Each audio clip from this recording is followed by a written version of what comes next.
A lone figure stands on a desolate landscape, tall, muscular, and not entirely human. This being is an alien. He picks up a bowl from a mysterious-looking vessel and drinks the thick, black substance inside. As the alien spaceship lifts off, something horrifying begins to happen. His body starts to dissolve, his flesh melts, his veins burst, and even his DNA disintegrates. He stumbles and falls into the rushing water below, his body breaking apart entirely. But instead of simply vanishing, something remarkable happens.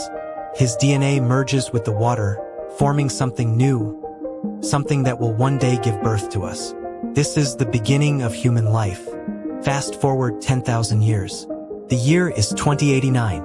A group of scientists, led by Dr. Elizabeth Shaw and Dr. Charlie Holloway, are exploring ancient ruins in Scotland.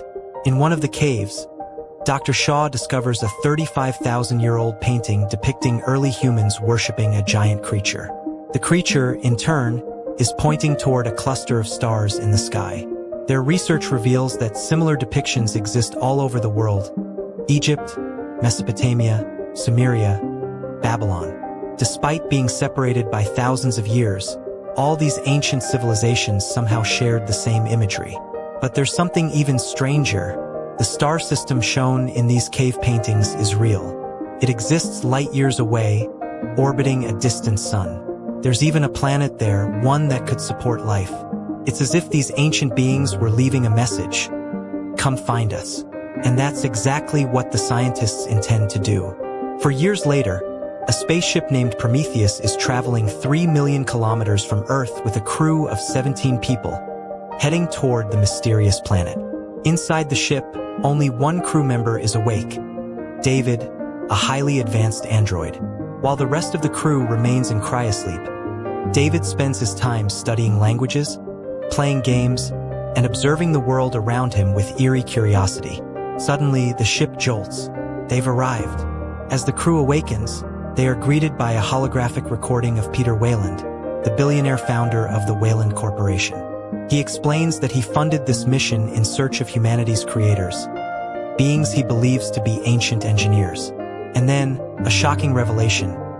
David, the android, is not just part of the crew. He is the closest thing Weyland has to a son. With the mission now in full swing, Dr. Holloway presents their findings. He explains that ancient civilizations across the world, despite having no contact with each other, all depicted the same beings pointing toward the same star system. He believes this proves that these creatures, whom he calls engineers, are the creators of humanity. And now, after thousands of years, humans have finally come looking for them. But not everyone is convinced. The mission's supervisor coldly warns the scientists. If we find these beings, no one is to make contact. But why? What is she hiding? As the Prometheus descends toward the planet's surface, something catches their eye: a massive, artificial-looking structure. It is not naturally formed. This is proof someone or something was here before them. Upon landing, the team discovers the atmosphere is almost breathable but with a slightly high level of carbon dioxide. As they move inside the colossal structure, David, the android, finds strange symbols on a control panel. As he activates it, a holographic recording flickers to life, giant humanoid figures running in terror from something. The crew follows the ghostly projections deeper inside until one of the creatures in the recording collapses at a sealed doorway. Its body, long dead, remains in place, severed in half by the closing door. Tension rises as the team explores further. Dr. Shaw's instruments reveal a shocking truth: the corpse they found is over 2,000 years old. Whatever happened here happened long before humans set foot on this planet. Meanwhile, David quietly makes a chilling discovery. In one of the chambers, he finds rows of strange urns and something inside them, a black, viscous liquid.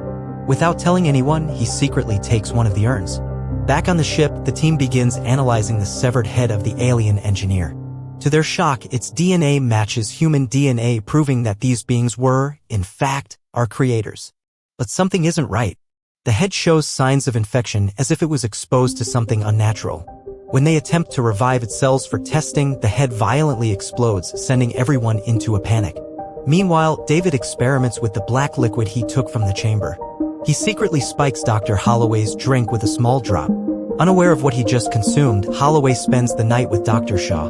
At the same time, two crew members who stayed behind in the structure stumble upon something horrifying.